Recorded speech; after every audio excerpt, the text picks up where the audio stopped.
mbalamusiza nnyo mwenna balabye Emboozi mukati amanya nga buli jonze mawa Haruna njagala okutumirako mikwano gyange mwenna ne mikwano gyaffe gyenna agiraba Emboozi mukati njagala okutumirako Mosi Kiwanuka e London tuwebale nnyo munnange kompyuta y'omwana yatuuse twagifunyera laptop era nga tulungi David Mutawe kutumiddeko nnyo ne mukyala Mutawe mwenna mbere bulungi no bagamba nti bugere climax muyote muwuge ne mpaka last mujje mulye ku kamere akalungi mujja kubanga mukafuna atera ku mpaka last yawo tukola ne delivery oyagala embaga oyagala omukolo kufumbira emmere genda ku mpaka last ojja kubanga ofuna bulungi kyonna kyonna kyoyagala service ennungi yeah alright ezo wazijjeyo tongambye tewangambye ezo sebo tewangambye musoka izanga tumutumidde soka izaka yaliwa uli yakusanga kirava mu America ate yatuuse ate ajati uli yakusanga wo mwere yagira munnowa soko tumira abantu bo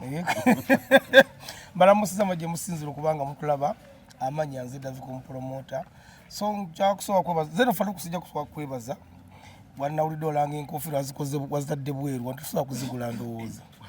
wage mukutana kumtegeera yakoze enkofira t-shirt zira product bagiyita batya buli yagala ebintu bye gospel live mugende eyo yakoze gospel live ne kati atayina tab nonte tusaba kuzamba ezo kintu ki ugo simutwa mubi ya kikoze wama yanjira ugo simutwa mubi sibwa sajika gamba ki bosi wange Serumaga Hassan Katwe okutumiddeko nnyo ona atunda TV computer tuyane nakuma akasika chapati baka wajingu ne kamulemerera chapati twaga tuve kati kumanda kwamanda government yagala gajja ombo obutonde bwensi katuyalesa akuma akasika chapati ngakosa gas n'amasanyalaze agebbe yenyo ne kiko kikayira ntikasala amasanyalaze bano nga basangi wali katu wansi opposite Musa Bode ne bwayise nayo tinayo branch abe Masaka mu sorting etujja sula moto ku moto kenkadde wali kavuma ya gamba ati kavuma Musa soko lange ebibyo ayagala motoka ojakira ali wasula motozi ngo akasala mu kalenda awo opposite awalwa amafuta agali awo obo yagala motoka ojagenda awo obenga ofune motoka ntumiddeko abantu bonna basebo ne banya babali mu Emboozi mukati this is my second edition okubeera wano bampita super kiraka watabaawo omuntu nza ajja okubeera nga ntulawo mpola mpola okusinziira kwa availability yanga manya Frank Ntambi Wayne Balkeza nabagamba the youngest East African professor the juggernaut the renegade the encyclopedia the connoisseur the man the myth later nga ndi mu Emboozi mukatala become a legend I came I saw but one day I'll conquer inshallah straight out munno wa cheno je mulaba ababagamba ntino ina yagala okola film bavijje ba Uganda bonna munno wakiteke ku simu yo kweri ku application zonna ku masimu gonna ne ku website www.munnowachi.com sakone Ivan Transport Center kutusako byonna bide bikoswa mbye mizanya sangba ku Street Kampala o California Plaza pozinga bulijjo nambemu manager Ibula Makubuya oyo nno ye manager wa Kyaddondo etimu ziri eza Buganda ezisambire Dubai nkutumiddeko nnyo abantu abasinzira awe Dubai n'abantu mwenna ntumiddeko nnyo mukyala Ndagire omumbejja awe London nentumirako ne ku mukwano gwange Tamukedde awe USA n'abantu mwenna abalaba Ajati Jowery yankutumiddeko nnyo mukwano oba wabulira wa naye nga nkutumiddeko nnyo n'abalala mwenna. Amanya bampita Dias Walugembe njagala kusooka kutumirako kweso Chameleon kumande naline nankakasa nti Mayanja family concert ya 15 December that's Kololo Airstrip nangamba Mayanja family gundi concert era nga agiwadde bizu okumwebaza oba okumusiibula ujukira kuli Weasle Palaso abasatu Weasle Palaso ne Chameleon egenda kubira ku gundi Kololo Airstrip 15 December esooka London nga 7 omwezi ogujja ngina mutumirako naye ayina ekintu kya Uganda n'agamba twandikoze show nga yegenda okugalawo show zonna ze mwalire mulabe Uganda ng'eriko Bebe Bobby ne Chameleon ne mubuza kyekiganye ne mugala lwaki tokiyingira n'angamba baba kizibuzibu kuliko omu ayinza okugaana naye nga ye awulira ayagala babeereyo ne concert ey'abo abasatu yabyogedde mu budde ki ebyo twali awo sawa nga 8 ogw'ekiro nga tuliko ekituo naye nga yo bizu nabaddeko naye n'akakasa nti kituufu baji mukwasiza concert agenda gitegeka yes zabadde Emboozi za Malwa concert weri nabadde ne bizu agenda ogitegeka wa Mchechos gweri eyamayanja family weri kololo era mukyekyo yaŋŋamba ejjo nabadde naye bizu nangamba kituufu bagimukwasa agenda ogitega kate ne Chameleon yaŋŋamba era mugondi bizu yagenda ogitega mayanja family nga sigisibirako nga tenakyogera nnyo emanye okwefuula sheno giraba otya show enzijukiza the Jackson 5 omwali Michael Jackson omwali ba Malone Jackson omwali ba Jerome Jackson bonna Jackson Michael Jackson n'afuluma ngo ow'amaanyi ne mayanja family nayo genda okugirabanga mba mayanja bonna era Chameleon gutusibirako olukoba in fact bakolayo ne concert yawo mu covid ino jojjukire ya club bamayanja abasatu abo yali very interesting so twanjagadde okugirako outdoor naye bonna bayimbi bamaanyi ng'ogyeko era Weasle ayinza obbasumbuwasumbuwamu kuba kati ate radio aba avuddewo Weasle oba ogenda tugamba kinyi ekiri awo ono katereze radio yali ow'amaanyi ye Weasle yali wa mukisa okwekwata ku w'amaanyi anti oba owakana kati yakubye ziriwa ekiro kyennyini najjukiza yali wa mukisa ekiro kyennyini najjukiza Weasle yaliwo ne mujjukiza we twali ku Ross and Rhymes ne abawagizi ne bagamba Weasle adde Chameleon adde abawagizi bonna badda wa Weasle abawagizi bonna badda era nakyo mujjukiza era nabamu ku baliwo banjulira ngwana mugamba ne mugamba kweso si kye ngambye naye Weasle aleeta abantu bajja butegeka balije balabe Weasle kuba abantu bonna bakyuka ne bagamba ffe tuze katuwagire Weasle waffe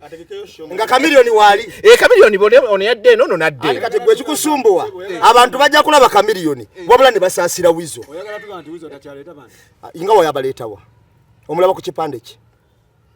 ono kakuddemu tasobola kuleta ade n'omulema naawe kabano kakono no gravity yakutera sobola muleeta Weasle aliye musikiri biri twagala zire ennyimba naye okitegeeza aso nafe tumuwulira ng'omuwulira tetumuwulirako wadde mwagala bikuba bituli mu kyo ya mayanja family no siri muyivu nnyo naye omuntu wamala okugamba nti mayanja family aba amaze okutegeeza nti mayanja family yonna oba erimu ayimba obubi oba erimu ayimba obulungi jakiti eno show ya mayanja family kati ate omuntu ogijjayo n'okiga nti Chameleon ng'oli agambye mayanja ki family ezisho bagenda gikola kati suubiramu bajjajjaabe suubira baani okugjako nga mayanja family temukitegeera bulungi naye wamala okugamba nti mayanja family suubiramu ebintu bingi abamanyi okuyimba ab'emizannyo baje bali kerevajje oba baani kati oli bwamala okirambulu badde boogera no nsirise naye oba banyumirwa nnyo benjogera kati oli bwamala ogandi mayanja family kiba kitegeeza nti aba amaze okwanika sheeri abantu kati mwe ne mutandika okumanya naye bw'oba omanyi kitegeeza nti waliyo abatamanyi kuyimba waliyo abamanyi oba waliwo abayimba ennyo kuba bonna tebakola ki tebenkana naye nga mayanja family nkimanyi nti n'abaana beyo n'abaki bonna bagenda kubeerawo era eyo sonze ndowooza yandibadde kuba n'omuyimbi aba ayinza okubaawo mpozi era na kino kyagambye ekyasho y'abantu abasatu eyo idea nnungi okubanga waliwo bebekulu waliwo ono ali mu byobufuzi Bobi Wine mulimu ani kiba kyandibadde anti kati wano lwava ekyo kyemukola naye nga Bobi Wine okuyimba gwe mulimu gwe so kati lwaki mulowooza nti ye Bobi Wine talina kuyimba nga gwe mulimu gwe ng'oli bw'abeera looya ate abeera omubaka wa palamenti no ekyo ekintu bannayuganda mwera mwetaaga mukiveemu mayanja family show Chameleon gwe tugenda okulaba agenda kuleeta abantu bana abala bagoberere omanyisa koza omukisa guba gwa muntu omu era kyova olaba nti ono omwana ali eni skin abaddewo nnyo nga atagaza abantu omukisa guba gwa muntu ogwo bana abasigadde Palaso Weasle bonna bayimbi balungi naye nga mu family nabo omukisa yalina omukisa yali atya nga olaba oli wagambye ekya Jackson 5 abo abaaliwo kati omukisa bano baganda babalala kuba nakola sho tujja kujja tulaba abantu bajagenda balagire Chameleon nga family naye ngera omanyi no mu Uganda wogamba abayimbi kitegeeza Chameleon ekyo nja abantu bakimanyikiriza obo kigani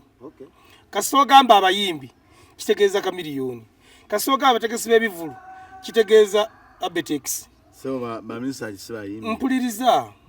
ogenda kuogera kasogamba ba DJ kitegeeza DJ Shiru kati ngenda bikumenyera Chameleon yalaga kuyimba kwa wano nti business abantu bonna bokuyimba kuteka okufuna mu sente kitegede bulungi n'abaaka abantu bajjawo bantu awuliranga music wako okufanga yawe w'amaanyi muzee sima kula basajja bayimbi b'amaanyi naye nkugambe mu Uganda wogamba tutaliko okumenya abayimbi siri mwagizi wa Chameleon ninja kituufu kitegeeza kamiliyoni. So Weasle ne Palaso bawerekedde kamiliyoni tuyagaloga bawerekedde muganda waabwe eno family bawerekedde muganda waabwe kitegeedde bulungi si show yaabwe bawerekedde show ya family naye nga sheno yani era kaya kamili kimutegeeza era kati kachoka Palaso asoro gitegeka idea nga yagifunye ddi era owulidde oli omwogezi wa gundi yali nenyo kubanga muzee atakimanyi akimanyi ayita nakuchekwa andi alwawo kutambulya yeye kololo kakati eno idea mwe kamiliyoni musajja mugezi andi kamiliyoni yakoze concert wa nezenjawulo nenga lu mwaka baneri nya ddala yakolako 1 miliyoni no miliyoni webale kukitereeza yali ku Serena nakola simanyi abadde nga jjakyusa kyusa amanya kati kitegeeza musajja mugezi nnyo. So munjogere nyangu Weasle ne Palaso bawerekedde ku kamiliyoni butereevu nnyo naye nga kisinga kukolera muntu nga Weasle kuba te Palaso this year yategese at least ategeseeyo ekintu kamiliyoni ategeseeyo kati Weasle aba alina kulinda bukunkomuka baberenga bamuyitayitako naye aberenga ayimba kuba singa ne tumutumanga yagende niwo tuba tumututte wano ku gundi ku PTC wa mitanda ayinza obutasobola kufunayo wadde bantu 13 nga yo omuntu mumanyi ge Weasle manizo waberanga tabu definitely nyonyo asinga Weasle amaanyi okitako because ye kireva je mu kuyimba kwe yali independent artist ngere ennyimba zimuyimiriranga omuntu then Weasle nafuna nti ate omuntu yali ya partneringa naye munne radio ate yena abiranga musokulumye ko kumanyika radio mukuvaawo okwe creativity ya Weasle nayo ne kira ddala yonna wansi ne acceptance abantu nabiranga abalinyanga bamwerabira neera kamiliyoni nga omukulu wa kwaba abasatu kwaba babiri agezaako nnyo okubeeranga amuze mema amuze engulu ne waliwo ne kamiliyoni yafuniranga ko shows awe mabega neera nga Weasle tamuva ku kido era nga kasente ke bamuwa afunako nga 10% nabiranga amuwaayo kabeerenga zimubeerabeera muko so embeera Weasle gyalimu esaana kubeeranga baganda bamubeererawo nga bo naye nga ye omuntu okweyimirira nga ye kikyagaanye n'omwana gwe yali yafuna yali abackinga ebintu bya radio ndowooza olaba yamufunanga omwana mulungi naye nabeeranga tayagala mwana outshining kyobalaba omwana yabeeranga nnyo eno behind the curtains abantu batandika okubeeranga badiscussinga omwana oyo nti mulungi enough nabeeranga ate takyamuleetera ddala okitegeera so yembeera eyo ng'ayagala generation eno gyaddako emyaka gyagenda okuddako after radio abeerenga ye yeetengerera naye ate mu studio kikyamulemi okubeera nti afulumya ennyimba ezo nga bwe yafulumya ennyimba yali akyetaaga otuwa ennyimba empya oba ziri zaali zimala ze baali bakoze ate kati ennyimba yalinawo enkadde nga Maddox bwe yakikola anti Maddox zaali zize ono mu nnyimba zino ye yajjanga kukyankalanyamuko ku nnyimba eziteredde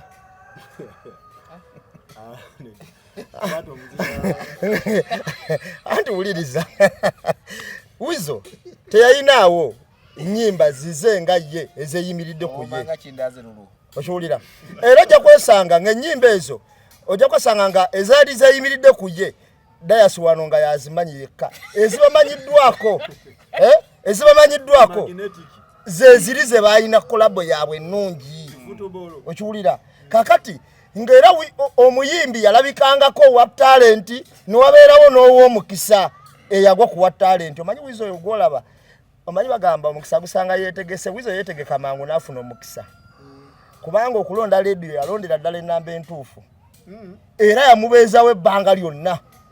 naye era radio we yavaawo twakira bantu nga omuyimbi afudde okimanyi ne tumala tukaka Katonda n'aleeta ekibuuzo n'awa Weasle ekigezo n'amugamba nti kakati ono okufa oba ku baganda be ne radio okufa nga radio yakomyewo mulamu ojja kwesanga Weasle asonze walala andi nze nkubuulira kubanga anyigirizi radio yali wa mugaso nnyo mu bulamu bwa Weasle era anyigiriziddwa nnyo nga taliiwo nnyo oba Weasle yali alina sizinga fire n'alya ku music oli omukadde webuuze luli ani yali aliya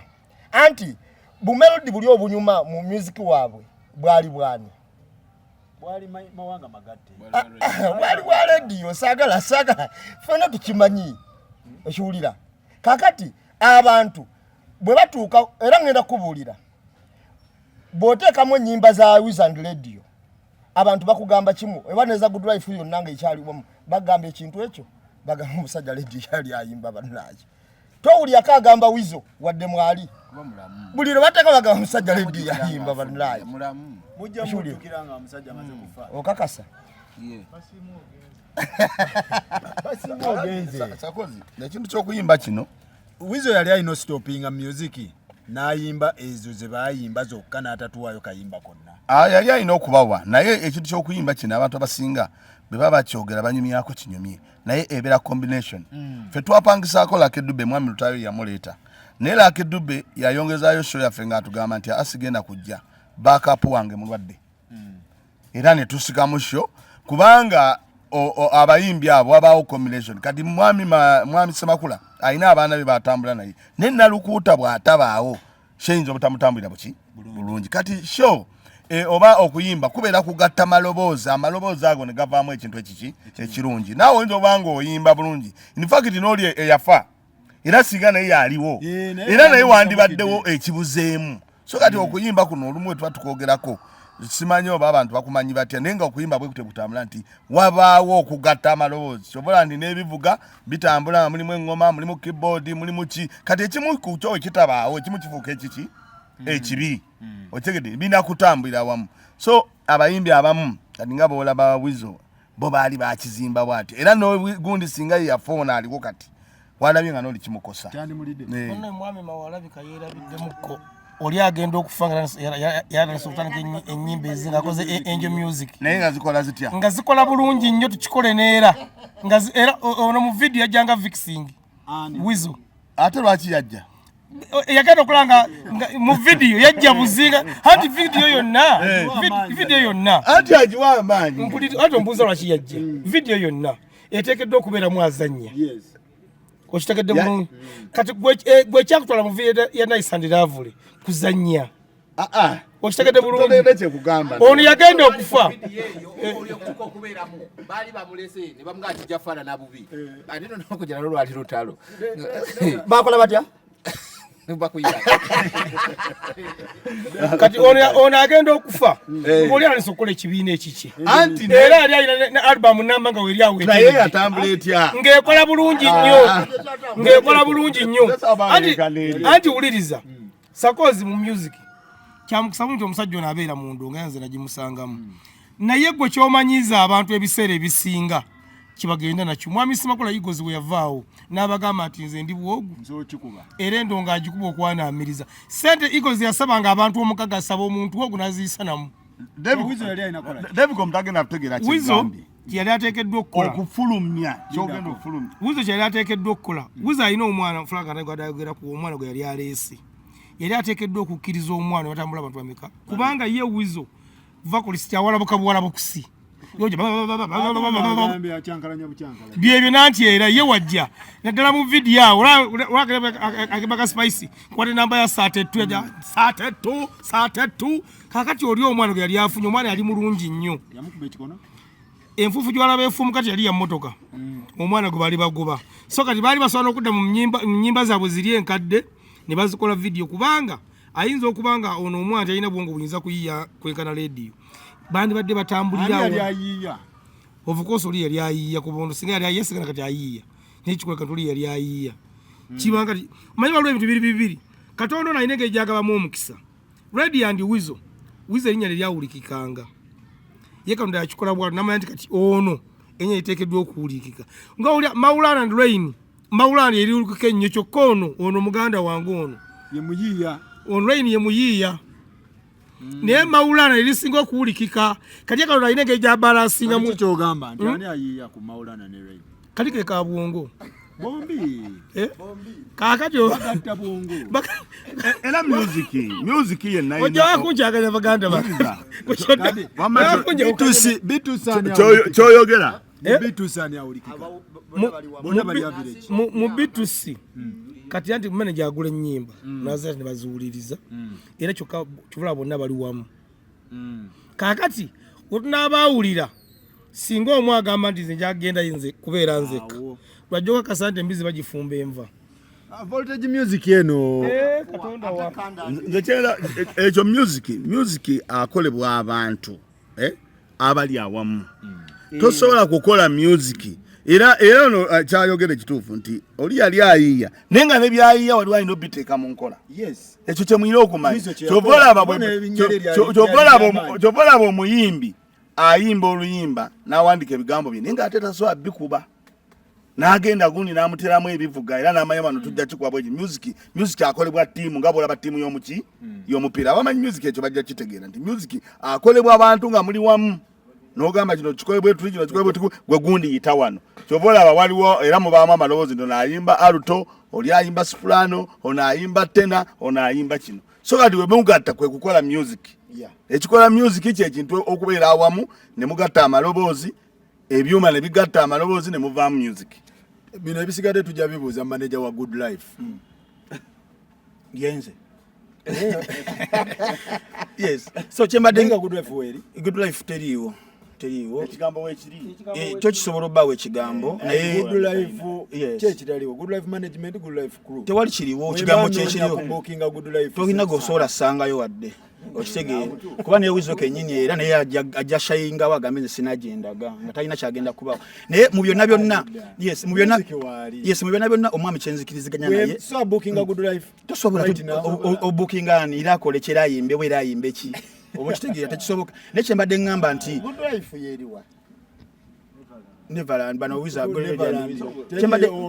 kyembadde ngamba kiri bwe kiti nti music mu kumukola nti agenda kuyimbibwa bantu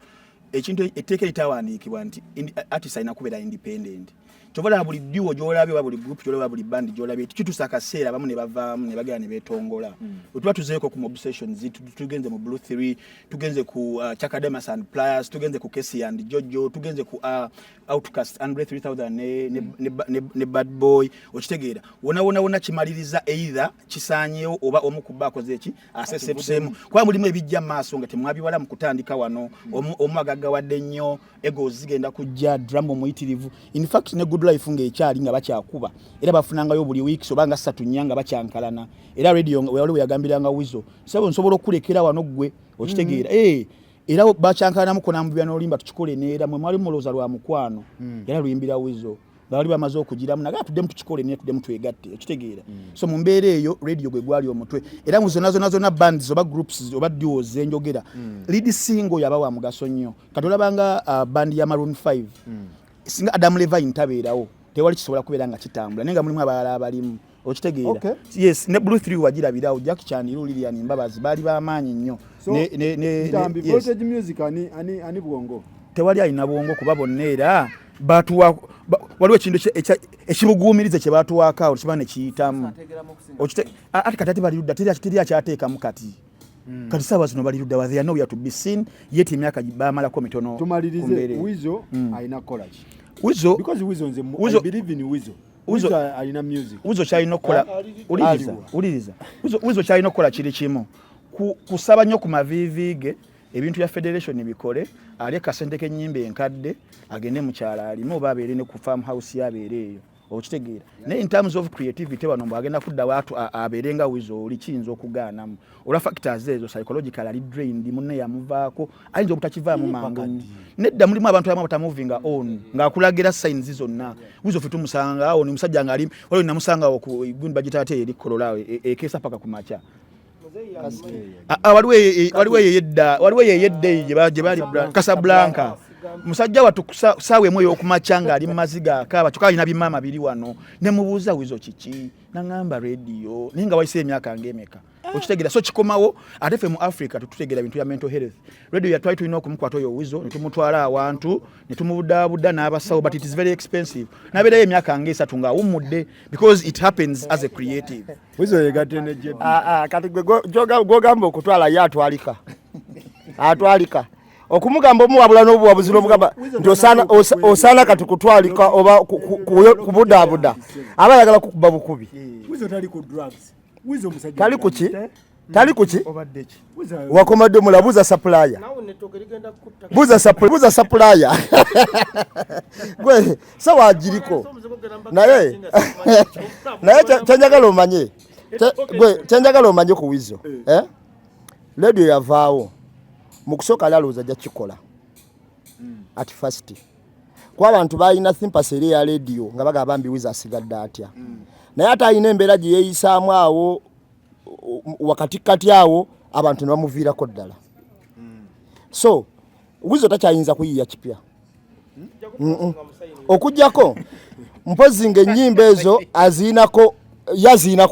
omukono era bwe kiba nti senga abeerawo enkola yonna omuntu waalya ku kitone kye wasobola okuliirako naye ba David bano mugulamba ajje ku stage ayimbe nze David mpulira akubanya amasimu naye siwe yanko simu ya Weasle anti Palaso abo abantu bolaba anti abo abantu bolaba bali selfish abo abantu bali selfish lwakuba golowooza bakusaaga amwagaliza yes newe twabadde nga waliwo ebintu ebimu byolaba waliwo ebintu ebimu byolaba nga Weasle abikola Chameleone n'amukuba eriiso afaayo nnyo eri Weasle okulaba nti no tava muki okusinga ate ng'ali ne Palaso kubanze kye nalaba Chameleone ayagala nnyo Weasle ayagala nnyo Palaso ate Chameleone atya nnyo Palaso kati ngenda ku ekyokulabirako olaba ono gwe bawadde Bizu okubategeka Bizu we Chameleone yamusayiningira nga manager we yali agenda kusayininga Palaso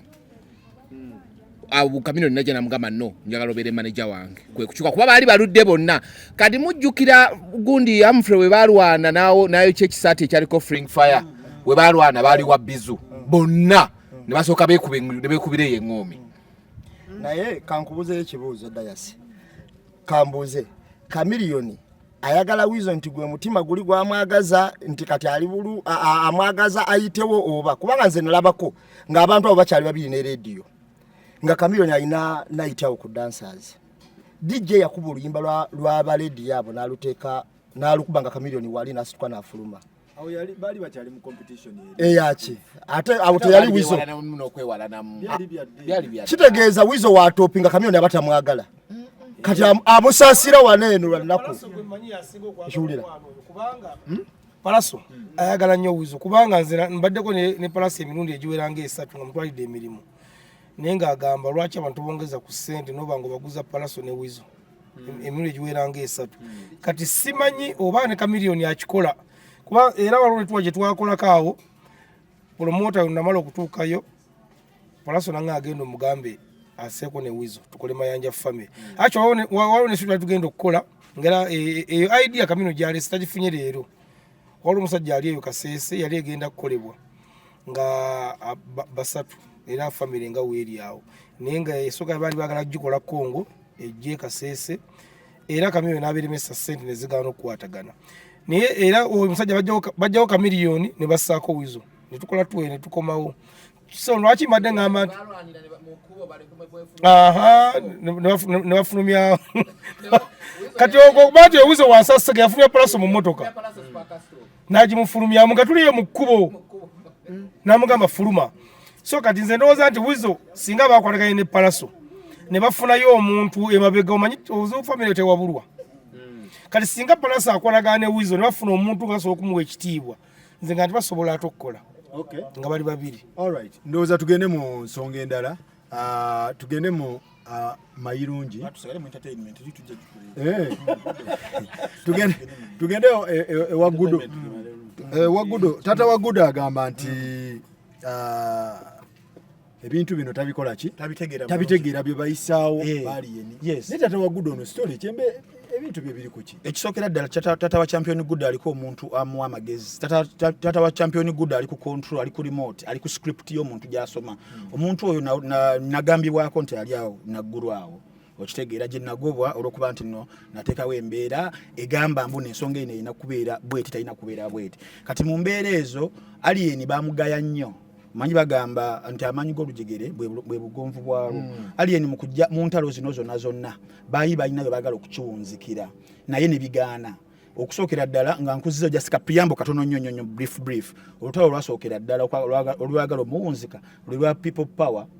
ebyali biriwo versus him n'aluyitamu ekyokubiri yali proprietor mukwano goli gundi oli asembe wali mukwano gwennyo n'agamba ate kijja kugwa kijja gendera bwekito because business wise bali bayiye business ye olwo ateekamu asosekamu ko element ya mainstream media channel eyanja jogera Sanyuka TV kwamba dde njogera buli wamu Sanyuka TV nga nayo okujja mu lutalo olwo yali hurt and wounded one omukozi waabwe alien yamumansula eri mu kumujjako interview okitegeera n'ekyokubiri alien okubanga yateekawo bino interview bampenga ssente biki ebyo so banyiiga bagenda okujja mu lutalo ate nga mulimu a person, a character called Kafuko Petero. Kafuko Petero is a Mukwano Gunyonyo promoter or Stegeda, Katinaja Muraniko, by no code platform Yani Yakini Karisa. Mukosa platform Yakini Karisa Gana Yomo, Tonga Yachindi, because Sanuka TV never decolachi. Take area where was Ochitegera nga yitago the moment yeno kuba mu media batugamba muna amawuli negabira mabiga bagakola kiga pushing brand tubola nti bibadde na weeks nga 3 nya nga tugamba bane ba top bosses tebala bansonga eno kumbe they had vetted nga kiba kibakola kichi bakolera kati obuzibu bagenza okujjanga ate public eri against enkola yabwe eyo mukubeera weyo ne bad advertisers ne ba sponsors ne bagamba they cannot bring business kusanyuka TV ngeri under this controversy era ngenzo okugenda okujja wano nga the individuals abamu abadde bakubali and skin bagala genda kufanga ni babere nga betunda abamu kubbo so simanyi bakinabeera wakati mumbere betondera alien skin in fact bali banana mwetondera wali gundi oyalwanira oyo yani oyo promoter ani oli yesibe kintu muno mbulago okitegeera nga papa misachi ya kirimu abamu ba individuals are not stationing nga yo okitegeera kati kino je kigenze maaso mulimu abamu abagendeddemu nga casualties ezili mukubera nga zikubwa ne brand okufa kati champion Gudo oba alien skin mukubera anti ateka we kivulu cha champion Gudo yakikoze in the cause of one mama wa champion Gudo amujjamu absolute poverty jabaddemu amukolera business okitegeera nga champion Gudo yegase ne alien skin abirenga bakikola ekyo so cause ne birenga igatta abantu abadde balanira alien skin nabachi because struggle ya alien skin bajimanyi from 0 to 100 right now kati mumbere otata yalabanga ali excluded taina wali because the theme of the concert says tugenda kulabirira tugenda kujja mama wani wa champion Gudo eri tumuzimbire nyumba tata yalaba akoze ki alekeddwa ngane namanyi wabaddaga simbi kucha basari nacho twachukubana tukizayo tubuza katamba yali akirese toyina abana abogwe basobola kugire okitegeera so ne kiberanga kyasirikaawo era in fact tata echa basari twachikuba abadde asirisenga atalise nakola busikiti wa comedy ndozo badde omulaba agenze mu studio atandise okuyimba kwegamba ngali misguide tamanyi kyakola ki kyakuza kati kino we kijidde in time omuwi w'amagezi we ali awe nagulu yamugambidde nti gwenga tata nitwa tugenze mateeka you can claim this and that so teka wembeere eyo whereby bana bali mu kutegeka bakuyite tata ateka ombeeraje ateka wembeera nga agamba nti ye asobola n'okulemesa ekivule kyo olw'omwana we mutasobola kubeera ng'ayimba wano nga beekwasa nti omwana ali under age biki naye kya under age ekyo eky'emyaka mutalina kubanga ayimba n'ebiringa kati tata tayagala kivulu kibeereyo unless nga ali consulted nga naye akoze eki ataddeyo wiiru ye omwana oyo abeere ng'akola okitegeera atekayo ndino astampingemu authority omwana abeere ng'akola nambemu anti nze kyenda bafaluuku omusajja ono bamusuubiza ensi neggulu taata wa champion Gudo abajja okumuyita okumunyonyola bye bamunyonyola bamulowoozesa nti champion Gudo alina sente zakola nyingi era ne bamulaga nti alina okujjayo n'abaawo sina kindi noziryako ndabye alien ku champion Gudo nga badde amutwala nga mukwano gwe kyokka ate njagala omanye nti alien champion Gudo kabonero kwe ontegera kyenkugamba nti bulaba champion Gudo ngalinye ku stage kirizo bagano manya alien akola ki wali kakati abayagala okusula alien nakulaga engeri gye bayagala okumutemako ebiwawaatiro bye kwe kumujjako Gudo oyo naye balemererwa baleeta taata wabula taata tamanyi bulungi kyakola kubanga ekimu ku byo okulaga ntamanyi kyakola bw'oba tomanyi wazaalira mwana n'otulaga omwana w'emyaka 8 ng'omubalidde 2 n'okusoba okiwulira awukyalaga ntali okay kwegamba n'omuntu yenna amuyimiriddeko nogamba omusajja ono alekana gayogera amazima aga nti omwana muza 95 ogamba omusajja ono aliko kizibu ki bamubuuzaako Simon yamubuuza kawalaata namubuuza omwana ono wamuzaala bbanga ki n'agamba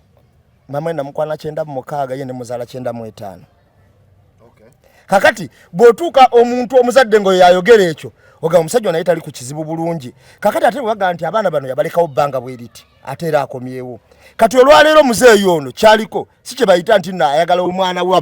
abe bulungi kuba n'omutima gw'obuzadde taguyina wabula ye alwana afunya atya musaga eno yonna gye tulimu bamulage waafunira anti labayo okulaga woofunira bano ababadde bamulabirira bo baafuna batya baafunye kimujjako bwataata ate ekyokubiri champion Gudo abadde akyazimbibwa buzimbibwa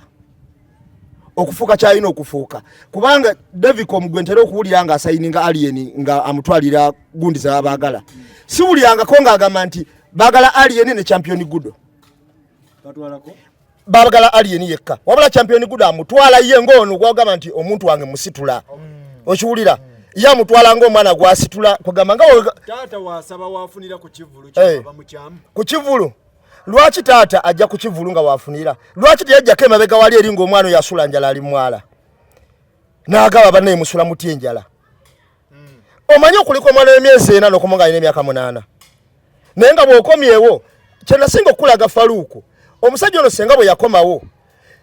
nga sanyuka ne we yali badde muyise omuntu ali sense omuntu kugamba nti alina obuntu bulamu yali genzi wa alien naga omusajja ono alabiddwa omwana nange wentukidde omulaba yono gwe naleka nga wa myezi 4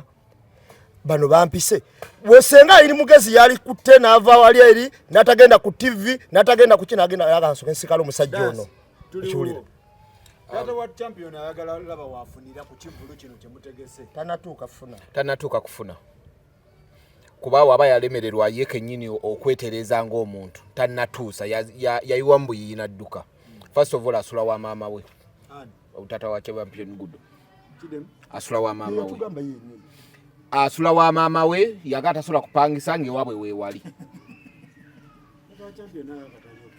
nange kyenalaba wabuzi wenina tuzanyira mu script yemu ya Fresh Kid wotunulya bene byajja mu Fresh Kid ndabanga bye bakomezaawo ku gundi abamuzanyisa gundi eno yamwadde script eri ne bakyusa amanya ne bakyusa mukona kati ne ati ne beerabira yabaddeko ku Vision Group nga naba mubuza ebibuuzo bwe bagezaako mubuuza ebya basale eyamubaddeko namugamba ebito byogerako tujja byogerako babadde bagenze Kampala Parents bwene wiki yennyini ne batula bagenze ne batuula ne bamunyonyola mu biki ne bamunyonyola kuba bali banonya publicity ne bamunyonyola biki ne nabagamba last week ne mbagamba oba basale naagitutte oba tagitutte basale expensive n'okusinga transport wa basale eri expensive n'okusinga basale gye bawadde omwana kati taata wa champion Gudo kyatamanyi ye bamugambye wano ogenda kugwira ogenda kufunirawo obutaala abantu bagenda kumanya ogenda kufuna sente bamututte mu studio bamufunidde owa kamera azanya skit sikati kweziri ku TikTok ayina skit gye yazanye bamugamba mbu omusajja akomyewo n'akima omwana we n'azirika n'afa naye nga kamera erikiriya kitegeeza ne babitaddemu sente mama wa Gudo mu bwavu n'okuyamba ku bana abaana abakyali abato bafuneko we babeera sina kindi basomye nze n'ekirungi akisa tata wa Gudo alina waabeera alina ewaabwe kati akimaki kikyeetaaga kuba ewa maama we weewali ate yeesiimisaayo n'emmere yagambye tagula mmere alya ku ya maama we Tata wa Gudo agamba tanategeera mutegese ekivulu kya mutabani we ne mwagala kujja maama wa Gudo mu bunnya naye ye talaba wafunira omanyi waliwo ensonga ezituuka mu nsi oba bazadde n'ozitunulira n'ogamba oba nga olaba ku ntegeera yawo kati nganzi nga ndaba sinza naziteesaako nnyo kiwanvu kubanga omuzadde bwe baddala ng'omwana wo waliwo abamukutteko okyogamba mbu olina okufuna olwedde oba wafunye edda kasaba bakwata kuki ku mwana wo oli wakwata ku mwana wo n'agamba omwana wange mututte wano na wano na wano olwedde oba omaze okukola ki okufuna kati ate oba oyagala ki kyekigandi waliwo abazadde bowuliriza n'ogamba baabo babatonda batya omwana bwe bagenda mukolera kivulu bafune bwana baddeko ku live nga tulanga ekivulu kinabadde ku live yono naye ng'olaba abantu bagamba champion Gudo ekivulu kibeereyo tumukole tiketi ng'olaba abantu bakola ki kati ofunye abantu abavudde bakuyambe omwana wo n'omukyala gw'otaazimbira nnyumba bamuzimbire ennyumba abantu bafune okuŋŋaanyiza abaana bo ate ova eri ogamba bamututte n'otuuka n'okuzirikanga gundi wagambye nze ndowooza abazadde abamu babeera bubeezi na kizibu kyova abantu waliwo ebintu byowuliriza n'ogamba kakati kino oyo muzadde afaanana atya kubanga okuyamba obuyambi omwana we naga nti bamututte ku ssomero nga step parents ne bamusabira basale ekyo kyokka sooka osabe kimu omwana wange bamuwadde bwe bagamba nti bamutereddeyo ekivulu bagenda kusonda ssente saba busabi nti singa ssente ziwera maama w'omwana ne bakola ki ne bamuzimbira ennyumba champion Gudo n'afuna waabeera n'afuna waava kubanga abantu bonna mu nsi banoonya kubeera n'amaka kati gwe boogere noga nti ate nfunirawa nze nabanga taata wa champion Gudo oyo abaaliko ekikyamu ate nabano gundi ntambi bayogeddeko abamuwaawo amagezi oba bategeera batya baleke omwana baleme mufuula kyabuzanyisa agende atambule ne byatambula bannayuganda abeewaddeyo mulabirira abayaddeyo muyamba bamuyambe we babanga bamuyamba mu makoma ki matuufu bamuyambe omwana atambule omwana asome omwana bamukolera ekivulu nga Alien Skin bwe yali akoze kubanga nga nambe muwagambye Alien Skin bwe bamugulanga nagambe nagenda nani ali gundi ninagenda ne Gudo omwana ng'alina naye kyayagala omuwa eri abantu so kakati taata wa champion Gudo ze mbadde nkusaba oba simanyi mugamba tategeera mugambye takola ki taliiko naye mbadde nsaba waba alina ab'eŋŋanda zoba mikwano gye bamubuulira abeeko aleme kuvaako twatera kufango kiki ekituufu taata wa Gudo muganya omulaga waafunira taata wa Gudo nze nange naguze tikiti 10 kuza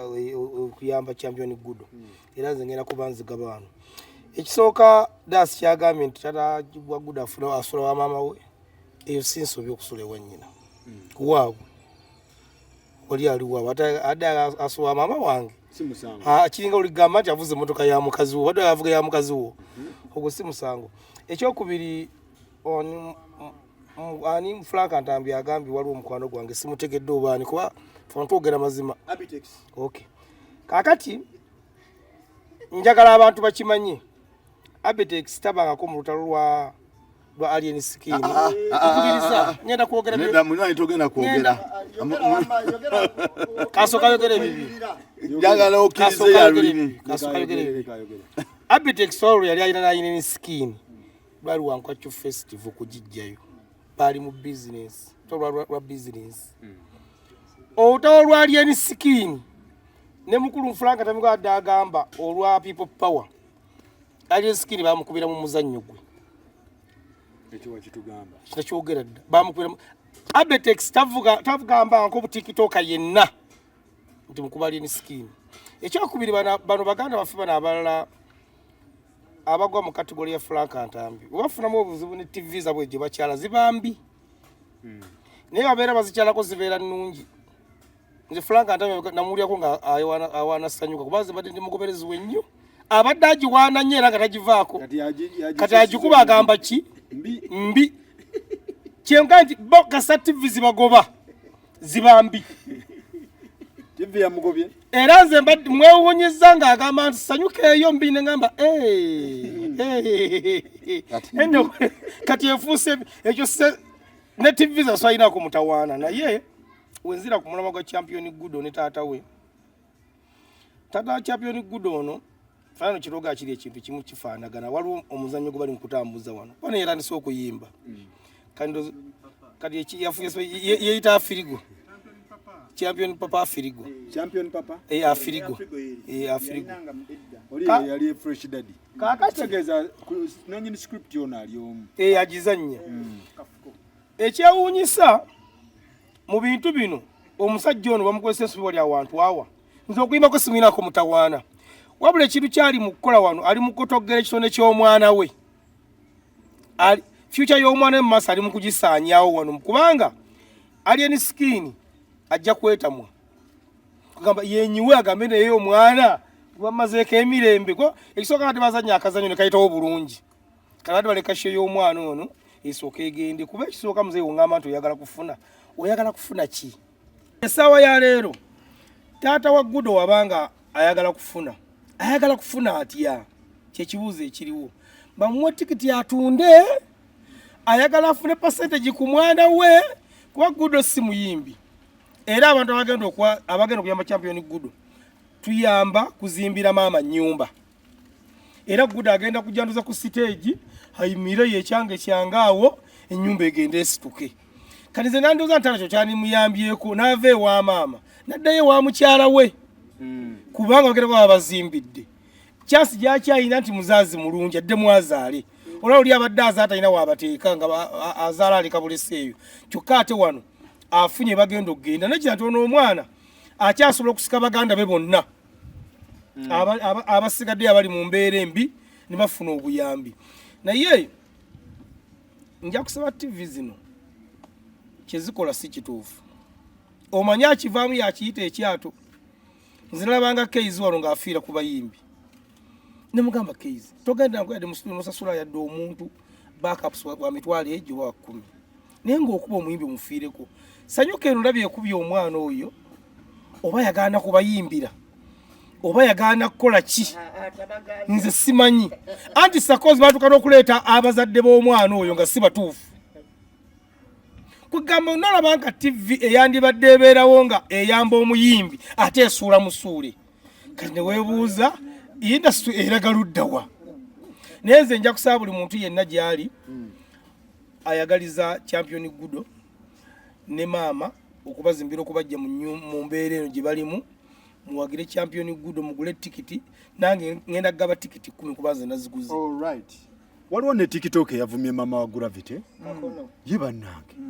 Nti yagambye atya? Sigenda byogera njagala kutereezaamuko wali olukyayogedde ekya akivamu yakiyita ekyato nti Sanyuka TV nali njiwaana nnyo yamaze kunkwata kunkoona. In fact ngawo ogambye nti mwakati twogera amazima gaaliwo mbunno alien namudefendinga ng'omusajja omu agamba mbu alien talinayo receipt kuliko kakadde kamu before show ya Abitex ne mugamba nze kenyini kumpewo ne mugamba nze kenyini nali ntegeka ki school tours ezasanyuka tamusasula kade kamu n'ekitundu mu November wa last year. In fact nga ine nyimba bbi ntumutwala ku ssomero ne receipt ne mugamba njagala 10 zange eza pound 2 ziyali agamba munna asiba olwava one yechanga ate bali aba station bamwetaga nnyo singa nze kubanga ye ayinamu sensationalism oyo kwogera ebyo paku be baagala okitegeera n'ekyokubiri mushoze ezimu zengenda yo nga waali ngendo bayonge sati yange ekoze eki etobye amarusu yes okitegeera nengamba okubeera era tisinzira mu mbosi eyo tuveeyo kyenjagala sagala nze violence wali sagala violence wali kyenjagala tugende ku nsonga z'omwana ono yavumye mama wa Gravity yabadde amukoze ekyate bono yabagisooka ku nsonga yani ono omwana yavumye ono omulema Faluku abantu oba twagadde nnyo twagala ki kubanga omwana oyo tasoose kuvuma oyo omwana oyo yavumye Bob Wine omwana oyo yavumye Muhoozi omwana oyo yavumye Katikkiro omwana oyo kabadde kabeereyo ku kyebusaabala eyo gye kabadde kabeera kakati omwana oyo yavuma full figure yakola ki naye kyenasinze okwewuunya full figure yafuuka interrogator nabyo omwana nga ali ku poliisi nga full figure yali mu kumukunya ebibuuzo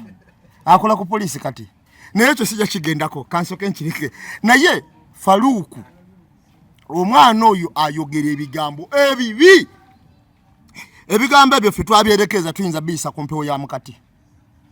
emboozi mukati tebiyitako naye ayogera ebigambo ebinze nali neewuunya ddala muzaala yavumako ne nnyina n'amala n'avuma n'abakazi bonna n'abatwalira wamu okuvuma kwe tekubadde kwa luno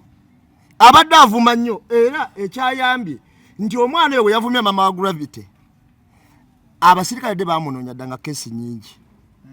bayanguyiddwa bwangu omukwata kati kyabadde akola kino bw'atuuka okuvuma aba people power nga yambala esaati za MK ng'alyoka avuma Bob Wine ng'amukunkumula ati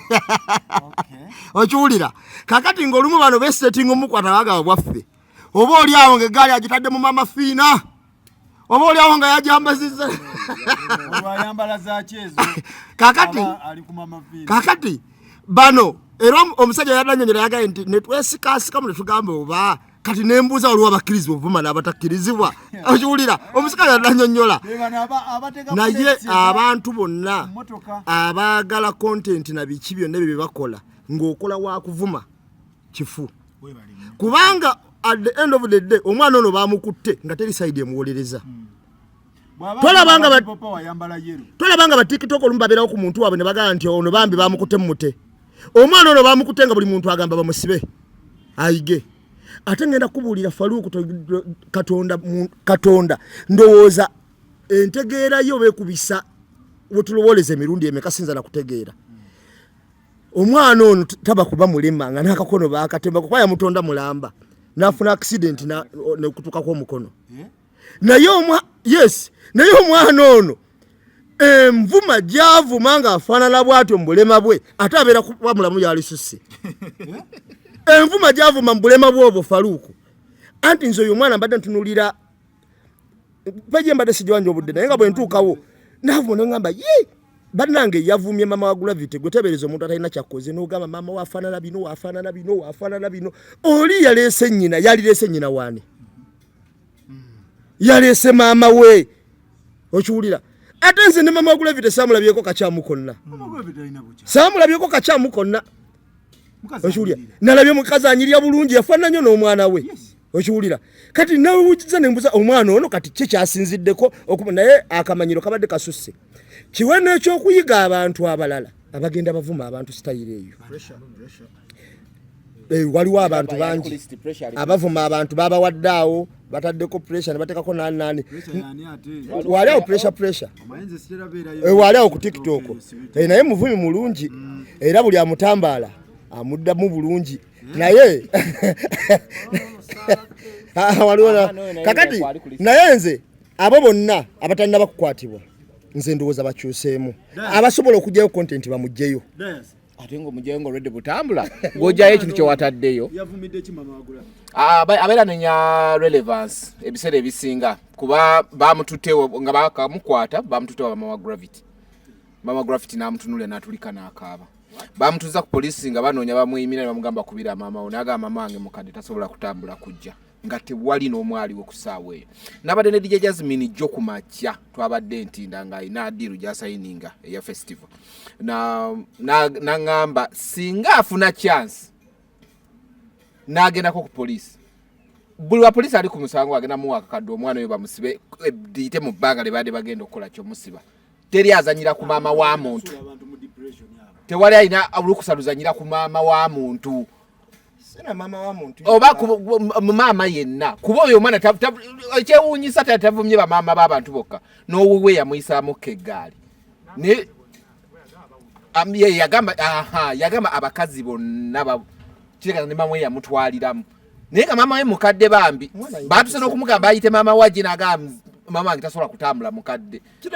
talina kyakola tasobola kujja ku polisi kujja mu bintu we bityo bamubuza akakono yagambako akuba nti erinnya lyo mukyala saagala lyogera yamugamba yakwata akakono akamuseka okitegeera nti ayogera ebigambo ebisembayo ddala okuba ebibi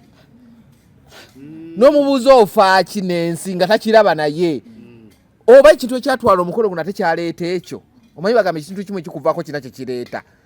kati kye ndowooza oba kyamuwugula buwuguzi tewali yalinyeeyo nalabye Rama yeyazze naye nga ate ne Rama jukula bamusibako ng'avumye mama w'omuntu naye nga azze mubuulira namugamba gy'olaga mmanyiyo naye komya ng'ali mu kwegayirira naye nga tewali ali ready mutaasa Dambi. Yes. Ekisookera ddala waliwo olaba abantu fana abakola gonna omulimu gw'okwogerera mu kamera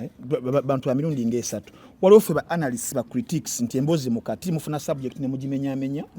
oba muntu wakubuulira ne mumubuulira the hard way ne wabeera abaana aba TikTok abo bo nga kuvuma insults ezo okitegeera awatalina nsonga naye abaana abo bayigidde ku baani waliwo bakulu baffe abatusookawo ne ku kamera awo nga ye content we kigambo ku kigambo kuwemula okitegeera era nze nabadde mwennyamivu nnyo omwana oyo kale mu kukwatibwa yes yakoze kibiba musibe naye nga omuntu eyabadde asinze omuteeka ku nninga she's an opinion leader yes bamulabirako bamuwuliriza content we oyo nze nninamu ekirowoozo nti acontributing nze kyamaanyi nnyo okubeera nga inspiringa abaana ng'abo kubanga bo waavuma ne bataba bamukwata nabo bagamba it is a normal so it becomes a normal situation okitegeera balina okukyusaamuko obeera nga olina obuzibu n'omuntu nze kati nalina obuzibu ne muganda wange Gravity omutujju naye saasitupingako solo okugenda eyo you understand kyali ku art n'ebirala ebyaliwo naye I couldn't stop solo abali mu kuvuma abantu balina kwe balabira ate be balabirako nga tewali mukono gwa chuma gubakolaki gubakwatako in fact eno video ero okulaga ekintu kino kituufu eno video egenda mala yakafuluma ku Monday agenda kunkwata kampemule okitegeera naye naye kolo ate wengana nange okusituka nkoleki ngendeyo ndope kuba twagala tusetting precedents obo kitege anti egamba nti kyetwagala mu mweno situation yonna ki involving abantu ba mirundi esatu even the authorities okitegeera temugenda kuberanga mulimu ebyana n'abaana nti bali abavuma abalala bo mubaleke bayine abavumi abakulu mubaleke yes okiraba okiberanga kiri okiberanga we bali abakulu abawemulira ddala abavumye ddala omuntu namutuka mu kataago okitegeera namuvuma nakola atya kati naffe singa tuvayo naffe ntekayo emisango ng'egyo twagala tulabe nga abamateeka batekawo balance basetinga peace generation yaffe ekoleki eberenga etereereyo mu maaso kubanga egenda kufuula social media bagitekawo naye bamututwali ready for using social media okitegeera mawa buno bunafu bwa gavumenti okubeera nga omuntu azuuka ku makya n'akwata maama w'omuntu n'amuwalabula omuntu oyo n'akunnumba n'atambula n'agenda. Faruko twakyogerako na abaana bukiwedde batwatwogerako nti eggwanga bulogenda nga liggwamu abantu ne baggwamu ensonyi ne baggwamu obuntu bulamu n'okunoonya kontenti omufunyi otya bye bireeta obuzibu obwo. Kubanga nze olaba nze njogera nnyo n'abantu ne babuuza lwaki balaba nnyo gospel live n'Emboozi mu Kati ne bagamba bye muteekayo.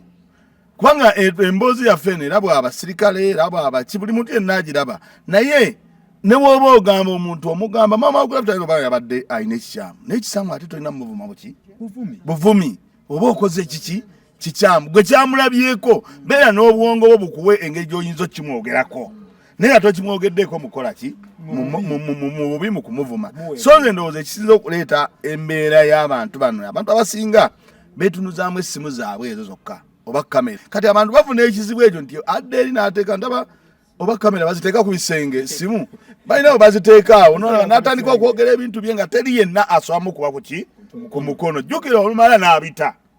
Otegedde nate nti talina n'amugambako teziringa TV ti TV ejja kugamba waliwo editor waliwo ki. So kati obuzibu obwo ne bujja nga abantu abo baafuna embeera eyo y'okuba nti bw'akwata essimu n'atandika okwalabuka teri amugamba nti awo walabuse bubi. Kati ensonga eyo neba nga yereese obuzibu ate n'abo ababikwata tebamala kwekenneenya kubanga ojja ogendere buli muntu akwata akasimu ako. Nze mbalabye nga babeerako complain bw'aba munnabyafuzi bagamba n'omusajja oyo ali sayidi ki olumu ayogera bw'ati olumu n'agamba bw'ati nga babula direction entuufu ng'akola ki mwali anti nambe mwagambye bw'aba avuma aba people power ayambala yero bw'aba ayagala okukalakata abainaremu ng'ayingira redi kakati gyemizanyo kakati oyo tamanyi kyakukola entisibaffe simanyi alina emyaka emeka ntambi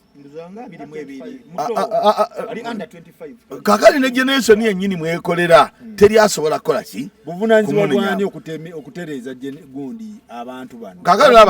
olaba edda ku polisi ng'ogyeko erinaku zino bano be balonda nti mwana wa gundi ne bamuwa polisi ezo abeera wano n'abantu ababulirira abantu ne bakukwata basooka bagamba kino na kino na kino bw'okiddamu naye kaakati bw'olaba ng'eyabadde azze ali awo n'aby ab'amayinja batudde awo kati ensi bw'eti gavumenti bw'egenze egyonoonye batuuka ne balaga omuntu bo ne batandika n'okulooza nti oyo w'amaanyi nnyo eryeki eggwanga kumbe boonoona ggwanga nga ntambi bwagambye nambe mwagambye nti waliwo abantu abasookera ddala nga naffe kwe tulabira n'ogaa naye gundi ono aweereza naye nange kati wempita bano mukuvuma ng'oli yafuna wa president simanyi bwa vice nga yamuvumira mu kuvuma tinze bwe naavuma era abantu abasinga bave ku bintu ebyo ntinze bwe naavuma asakozi ne mukalakata ampita ampe sente ekyo bikyamu ekigere abantu bavuma n'olaba mu komenti ng'omuntu avumye David avumye mawa naye nga tomanyi lwaki amuvumye. So nze ndowooza abantu abavuma abantu mwegendereze ebintu lwaki ovuma omuntu kuba omuntu newoba omuvuma mufiirako tesijja kuvuma muntu mwampite ampe sente naye ekintu bannayuganda ekibaliko nti ne bwaba Bobi Wine ne bwabani ng'akoze ekibi tebaagala mwogerako yeso so mwogerako nga tomuvumye oba ye n'anyiiga naye nga gw'oyogedde kyowulira nti kyoyogedde kyekituufu. So nze ndowooza abantu muve mu bintu by'okuvuma abantu nga mwetuluzaamu bukamera musooke mulowooze bye mugenda okukola. Kano Nakimuli akutumiddeko ali awo yaŋŋambye oteesa bulungi nnyo ku nsonga za famire. Kano Nakimuli munnange bwentyo bwe ndi Katonda bwe yankola tewali buzibu musirikale okugula kigambe programu yaffe neerawo abantu bangi era munyange nangamba nti Kano nange mutumidde yeyongera okulaba Emboozi mu Kati ate era nebye batwogedde nga bakkano balina obitereezaamu babitereeze. Sakozi ekisooka kya byonna ngenda kwewuunya nno Frank Antambi era musajja mu bantu bonna tuleese wano yeka yasobola tufiitingamu abasigadde bonna batagalanga batagazi nze nalaba Edimizaya omwana bekyali mu comment mu Edimizaya tasobola kudda. Ekisooka kya byonna Sakozi ekizibu kye tulina wano mu Uganda kiri ekizibu eki tulinamu agaana n'abaana Edi Chicken omumanyi jo bakubidde mukulu w'enanga esimu nga bamugamba ku nsonga y'omwana oyo mukulu w'enanga n'abagamba okuvuma wano mu Uganda si musango tebalina musango basobola kumuggulako bigambo bya mukulu w'enanga n'abagamba oyo omwana eyavumya mama wa Gravity tebalina musango basobola kumuggulako naye tulina ano omukyala asibye abaana b'abantu bali mu makomera nga bamuvuma buvumi. Nze obulamu bwange bwonna njogera nga ate Katonda yantonda. Nasobola okuwulira ebigobera lisiwulirangako ng'omukka 3,000, 2,000 lisikukiwulirangako. Nasooka kiwulira wuwe. Aga Katonda mu ggulu. Ndayira nga ate Katonda yantonda. Nali sikiwulirangako ku ebiri. Munnanga ate bamuvuma abasiba. Era mukulu enanga simanyi bakino yakyogedde oba tebakubidde ye. Baka tebakubidde enanga. Kubanga nagambye Edi wasigwe mukubidde. Yakubidde mulala. Ne muganda mukubidde muntu mulala. Ono musajja yakubidde mulala. Ne mugamba omusajja wa poliisi ebintu abimanyi bulungi nnyo. Kale wabasigwe yakubidde. Komanya ntu byakavuma wano. Walamu yakoyade kwerosi. Nomanya abana abagwereza mu poliisi ye bavumye. Nejjo kukwata yo kakono. Ati yadabuuza. Nange nembuza akola ku poliisi. Nga ye mwennyini yabuuza. Sakozi wano nga toyina linnya. Nga tokola mu gavumenti eno eriko kankitereze bulungi. Oba oli ku bibyo. Neno zanafuna muwabira. Bamuwabira. Yagamba bangaba kunsonse kaki. Ye wanvumira ki? Njagala basiba omwana ono. Hayi n'abali we tugenda kubanona. Awa command ku poliisi. Naye nga mu kuvuma wano mu Uganda abasigadde bonna bakopa kuye. Naye mu byonna nze nja kusaba gravity omwana ono omusonyiwe. Ekisooka kya bina faluko omwana izo bwangu bwangu tibukola. Ngiyitaga kibira buwongo. Kubajjukira omwana yalina kakubira kakola n'agamba musimanyi yabeeranga ebweru ng'ogenda okweyamba amirampeke. Musimanyi okulya emmere amirampeke okwebaka amirampeke. Katuyinza okubeera awo Sakozi ng'omwana obwongo bwe tebukolerako ddala. So nandooza kati ngeri bamukutte so bamutwaleko omutwe bakebera obwongo bwe. Naye nze nja kusaba gravity omusonyiwe kubanga ekikula kye yakoze kibi naye ayira baakoppa era be yeegomba abavumi. Waliwo omukulu papa ali mu kkomera. Yaŋŋamba agenda kujja kuba wano kube kibooko ab'omukati ogerogeri by'ekisibe. Ne mugamba muganda wange obanga ojja okutukuba ffe tuli baava omuntu omunaku omwegenderezanga nnyo. Anti Sakozi gavumenti nekibeerabirako abantu bagyerabirako nti ekusunsuuta naye mukukukanyuga. Nze ndi muwagizi waayo ndi waawano. Siina mutawaana. Nze manye ng'egyekwata mu gavumenti yaffe. Olunaku ke lunaakya nga ba special simanyi ba advisor kati omukulu yajaguza emyaka ameka? Yajaguza. Walo gyadeko ne family ye. Abwabuzi wabalabyeko. Obufumbo wabalabyeko. Kati kikuba kyakuyiga ki? Abwabuzi b'omukulembeze abeeyita abwabuzi tebabaddeko ku mukolo naye nga bandibadde ku mwanjo wali. So nze njawulu muntu yenna alina woofiisi ye Sakozi mu gavumenti n'agikozese bulungi kubanga olunaku luno lugenda kukyuka nga tukuva bwe tuli kye kye tugenda kulaga. Okay. Faluku nsibula abantu baffe ffenna abatulaba banaye mwe bali kutulaba mwe bali kutuwuliza mbatumiddeko nnyo. Abaganda temanja okusembya nze mpozi Sakozi nsaba Bannayuganda bonna abawagire shares abadde wiiki ewedde bagende zisigadde waliyo David Lutalo gyali nga 29 bagenda bamuwagire champion Gudo gyali nga 23 ne bagenda bamuwagire DJ Mayiko ali ku lido nga 17 wiiki eri ejja ne Kenzo yakozeeko ekyafaayo kasooka abamu byafaayo byensi yiwadiraga pipe ekivulu ku bwereere. Kenzo alabika oba mulwadde wa musujja oba kiki yamuwadde ekivulu kwekigenda kubeera mpigi ku bwereere. Mu byafaayo Kenzo ebbanga lyayimbidde ono gwasoose okuwa ekivulu. Tumalirize. Yes. Mukuwunzika Abaganda bagamba wava munno tewadda munno wava erinnyo waddawo ddibu wava okugulu waddawo muggo. Dankani mudiddewo bulungi nnyo era nsaba okutumira ku mukyala mutamama Rebecca ali awo UK obubaka bwatuse madam. Alright. Mwebale nnyo mwebalire ddala tubatumiddeko mwenna Abaganda baffe mwenna abatulaba wano ne wabweru w'eggwanga mubeere bulungi mweraba.